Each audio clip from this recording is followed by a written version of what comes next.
আসসালামু আলাইকুম, সবাই কেমন আছেন? আলহামদুলিল্লাহ, আপনাদের দোয়া আমি অনেক ভালো আছি। সবাই ঈদ কেমন কেটেছে আমাকে কমেন্ট করে জানাবেন। আমারও মোটামুটি ভালো, আলহামদুলিল্লাহ, কাটিয়েছি ভালো ঈদ। আমি এখন ছাদে চলে আসলাম। টবের ভিতর যে ডাঁটা গাছ বলেছি, সেই দেখেন বিচি থেকে ডাঁটা গাছ কত বড় হয়েছে। আপনাদের আসলে আমি দেখাতে পারি না রোজা থাকার কারণে। আর দেখেন গাছের পাতাগুলো একটু কুচকানো কুচকানো হয়েছে, কারণ রোজা থাকার কারণে ওদের যেটা যখন প্রয়োজন আমি সেই জিনিসগুলো আমি দিতে পারিনি। এই জন্য পাতাগুলো ওরকম কুকড়ানো কুকড়ো হয়েছে, তবে বিষমুক্ত ছাড়া। নিজের হাতে রোপণ করা বা নিজের হাতে কাটা এবং বিষমুক্ত ছাড়া। ঢাকা শহরে কিন্তু বিষমুক্ত ছাড়া কোনো সবজি খেতে পারবেন না। আমি মাঝে মাঝে খেতে পারি, কারণ আমি বুনি বলে মাঝে মাঝে খেতে পারি। এখন আমি ডাঁটাগুলো কেটে নিব।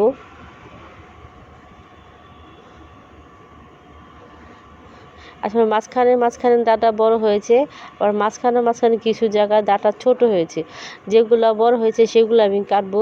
আজকে আমি মাছ দিয়ে রান্না করব, কারণ রোজার মধ্যে তো সবজি খাওয়া হয় নাই। তাই ভাবলাম রোজা শেষ, তাহলে আজকে হয়তো ডাঁটা খেয়েই, না হলে তো আবার বুড়ো হয়ে যাবে না।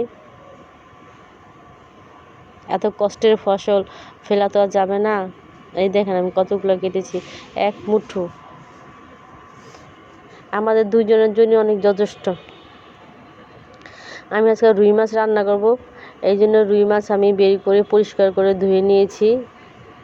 এখন যে কাজ সেটাই করব, কারণ যে সবসময় জানেন আমি মাছ গরম পানি দিয়ে ধুয়ে নেই। এখন আমি গরম পানি দিয়ে মাছটি ধুয়ে নিব। এইভাবে মাছের যে আলগাটা গন্ধ থাকে সেটাও চলে যায়, এবং মাছের যদি কোনো মেডিসিন থাকে সেটাও চলে যায়। এখন আসলে এইভাবে করতে করতে আমার একটা অভ্যাস হয়ে গেছে, আমি মাছ ধোয়া ছাড়া খেতে পারি না। আর ফ্রিজে যদি আমি মাছ রেখেও দিই, সেই মাছটাকে বের করে আমি আবার লবণ দিয়ে ধুয়ে তারপর গরম পানি দিয়ে আবার ধুই। এইভাবে করে আমি রান্না করি। তারপর আয়তে বাবা মাছ খেতে চায় না। কি বিপদে যে আমি আছি ওকে নিয়ে। এই যে গরম পানি দিয়ে ভালো করে ধুয়ে নিলাম। এখন আমি পানি ফেলে দিব। এই যে পানি ফেলা শেষ। এখন আমি দিয়ে দিব লবণ।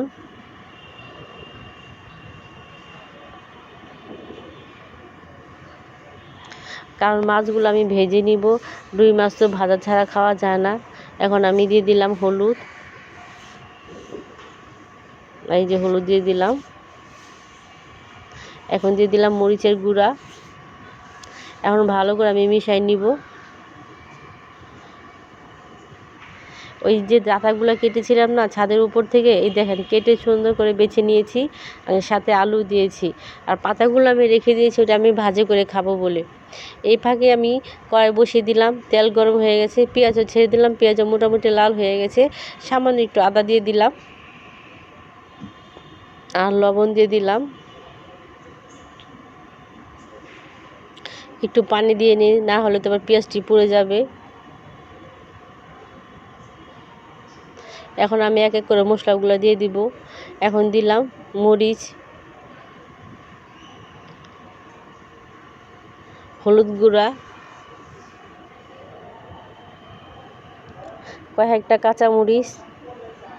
মশলাটা ভালো করে কষে দেখেন তেল উপরে চলে আসছে, বোঝা যায় যে মশলাটা ভালো কষানো হয়ে গেছে। এখন আমি সেই ডাঁটা আর আলু দিয়ে দিলাম, এবং দিয়ে দিলাম টমেটো। ভালো করে সুন্দর করে মশলার সাথে ডাঁটাগুলো মিশিয়ে দিলাম, সবজিগুলা। দেখেন কত সুন্দর লাগতেছে। এই যে আমি একটু পানিও দিয়ে দিব কষানোর জন্য, যাই জন্য পানি দিয়ে দিলাম, যে ভালো করে কষিয়ে নিয়েছি। আসলে আমরা দুইজন মানুষ তো, আমাদের অল্প একটু হলেই হয়ে যায় তরকারি, বেশি লাগে না। আর আয়াতে বাবু তো খেতেই চায় না। মাছ কষিয়ে পানি দিয়ে এবং মাছ ছেড়ে দিয়েছি। এখন আমি ধনেপাতা দিলাম, কারণ আমার মাছ রান্না হয়ে গেছে। সবাইকে আসসালামু আলাইকুম। আমার ভিডিওটি দেখার জন্য অনেক অনেক ধন্যবাদ।